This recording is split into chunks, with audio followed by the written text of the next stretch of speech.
Hello everyone, so after so many of you asked me to do a Draw My Life video, I decided to pop out and buy a whiteboard and give it my best shot. So it all started on the 28th of March 1992 when I was born, yay! Apparently I was quite a small baby and I weighed 6 pounds something. My mum probably said ouch and my dad probably said oh my god. The second my head decided to rear, which does look like a giant spider right now, but I promise you it's not, it's something far, far worse.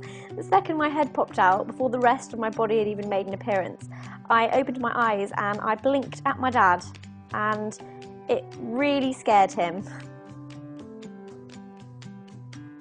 18 months later, my brother Joseph was born, and my dad actually refused to be down the head end for that one because of my creepy introduction. As you can see, I had crazy curly hair.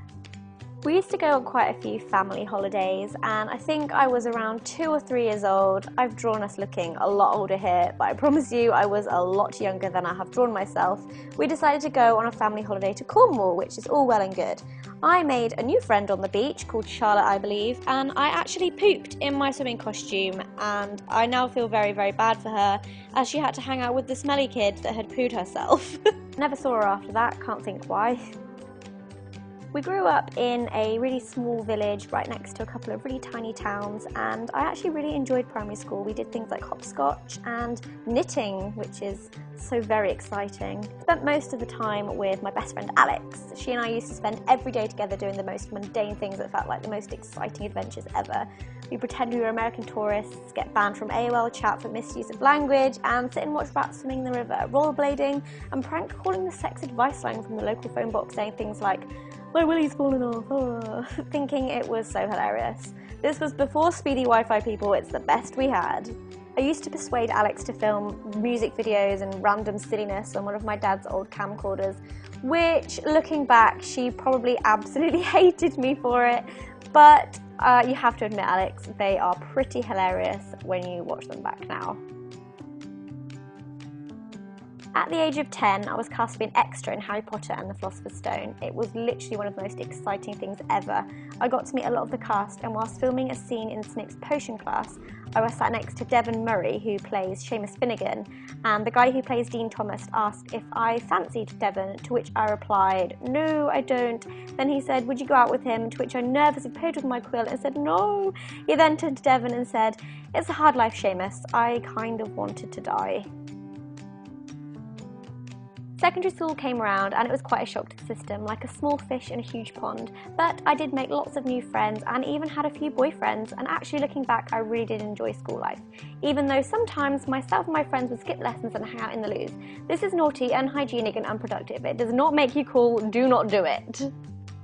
After school is where things got a lot more tricky. A lot of my friends disappeared off to uni and I was left wondering what on earth I was going to do with my life. I'd done art, photography and textiles for A-level and passed with high A grades, but I just didn't know what I wanted to do. I felt quite lost, and my anxiety also meant that I couldn't join in with things like clubs and pubs, so I became quite alienated. I started working in various different jobs, one involving interior design and another involving a retail store, and although I learnt many things, I knew that none of the jobs I did were fulfilling or what I really wanted to do, and they also didn't really make me that happy, and by this point my anxiety made things like working a lot more difficult for me. In order to distract myself from all things poopy and life related, I decided to set up a blog called Zoella, which then also led me onto YouTube and doing a few videos every now and then. In 2010, after I'd been blogging for a short while, a girl called Louise emailed me asking if she could send me a card because she enjoyed reading my blog so much, which made me so super happy. And I replied, obviously, I would really like you to send me a card. And also, does this mean we can now be BFFs forever and ever and ever? Since emailing in 2010, there's not been a day that we've not spoken, and she is the best friend I could ever ask for. Last year, things got a lot more tricky for me. I ended a really horrible, turbulent relationship with a big ass, which is the nicest words I could think of, and my parents decided to divorce, which made things in life slightly more difficult, and it also meant that I had a lot more panic attacks than normal. I soon decided that enough was enough, and I wanted to come out of my shell and do more by saying yes to more things, which also meant that I spent a lot more time on YouTube, which also led me to meeting some amazing people through doing this. I'm so glad that I stepped out of my comfort zone and did things that I found extremely difficult at the time that led me to doing all these things and meeting all these amazing new friends.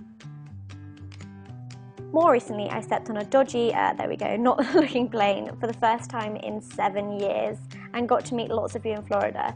This was a huge deal for me, and I spent the week with friends new and old and had so much fun. I apologise, Tyler and Joey, you look really kind of odd there on the end.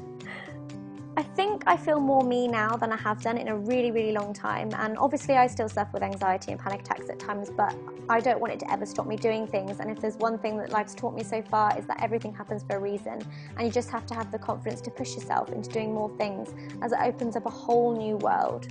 I cannot believe I am nearing 1 million subscribers. I still log onto YouTube and think, is this real life? I love and appreciate all of you guys. Thank you all so much for watching my videos. I hope that you continue to enjoy them as much as I enjoy making them. So there you go, guys. That is my life. It's not all that interesting, but I hope you enjoyed it anyway. Thank you so much for watching. It really does mean the world to me. If you did enjoy it, please give it a crazy, scary, weird thumbs up. I cannot draw thumbs, apparently. And I love you all lots, and I'll see you soon.